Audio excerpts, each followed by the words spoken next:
Kaya naman pala nag-name drop itong mga diskaya na mga allegedly involved daw sa katiwalian sa flood control projects. Gusto palang mag-state witness. Ano kaya ang kapalit?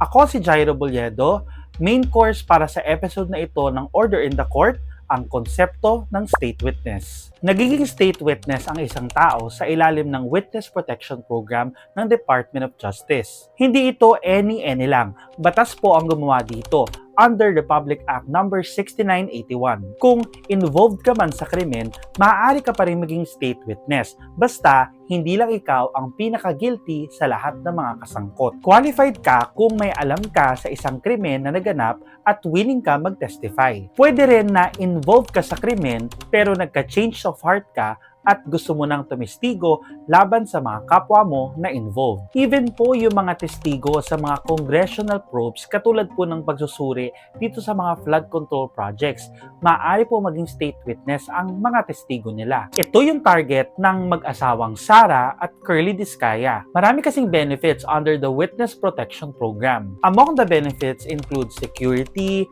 secure na pabahay, travel allowances, at maging free hospitalization kung ikaw po ay isang state witness. Pero, ang pinakahabol talaga ng mga state witnesses usually ay proteksyon mula sa mga kaso. Pag state witness ka kasi, hindi ka pwedeng kasuhan.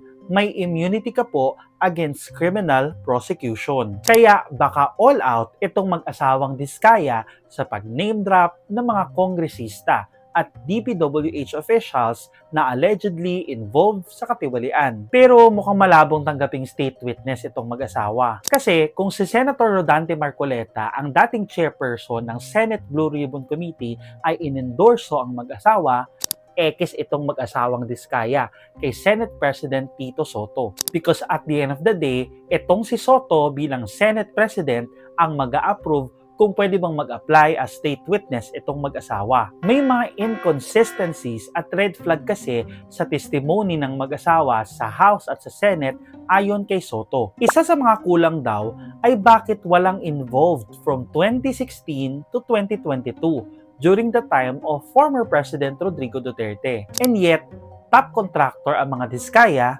under Duterte. Mahalaga ang trabaho ng mga state witnesses dahil ang kanilang testimonya ay makapangyarihan upang maidiin further ang mga may sala. Kaya dapat trustworthy sila at hindi kung sino-sino lang. So, pasok ba sa banga ang mga Diskaya? Tingnan nyo na lang ang track record nila. Si Sara, kontraktor na nangarap maging politiko. Nag-claim pa nga sila na lugi raw sila sa ibang mga kontrata, pero nagparada ng dose-dosenang luxury cars. Top contractor sa ilalim ng Administrasyong Duterte, pero apparently, notorious pala for tax deficiencies sa sarili nilang syudad na Pasig City. Dinawit pa si Marcy Teodoro bilang congressman daw ng Marikina City.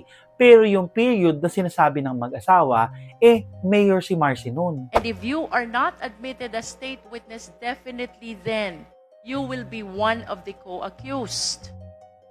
And with your admission that you made already in the Senate and before this committee, I think the offense of plunder is already established.